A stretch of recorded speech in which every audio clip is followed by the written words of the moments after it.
শিক্ষামন্ত্রী ডক্টর দীপুমনি বলেছেন, নতুন শিক্ষাক্রমে ধর্মশিক্ষা বাদ দেওয়া হয়নি, বাদ দেওয়ার সুযোগও নেই। ধর্মশিক্ষা সবসময় ছিল, এখনও আছে এবং থাকবে।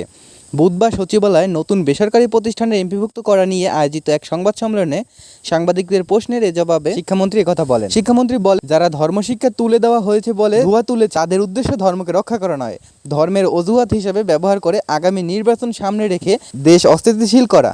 তাই সাধারণ মানুষকে আহ্বান জানাবো, এই বিভ্রান্তি সৃষ্টিকারী উপেক্ষা করবেন। করোনা সংক্রমণ বেড়ে যাওয়া শিক্ষা প্রতিষ্ঠানের ছুটি বিষয়ে করা এক প্রশ্নের জবাবে ডক্টর দীপুমনি বলেন, এটা ঠিক, সংক্রমণ বাড়ছে, আবার সবাইকে অনেক বেশি সচেতন হতে হবে। 12 বছরের বেশি বয়সীদের তো টিকা দেওয়া হয়েছে, 12 বছরের কম বয়সীদের টিকার ব্যবস্থা করা গেলে হয়তো শিক্ষা প্রতিষ্ঠান বন্ধের প্রয়োজন হবে না। দীপুমনি বলেন, আমরা চাই যতটা সম্ভব শিক্ষা প্রতিষ্ঠান খোলা রেখে সমস্যাগুলো সমাধানে যাব।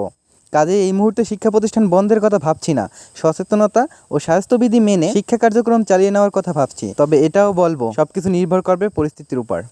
ধন্যবাদ বিডি 360 ডিগ্রির সাথে থাকার জন্য। সকল ধরনের নিউজ সবার আগে পাওয়ার জন্য বিডি 360 ডিগ্রি ইউটিউব চ্যানেলটি সাবস্ক্রাইব করে রাখুন এবং ফেসবুক পেজটি ফলো দিয়ে রাখুন। ধন্যবাদ, ভালো থাকুন।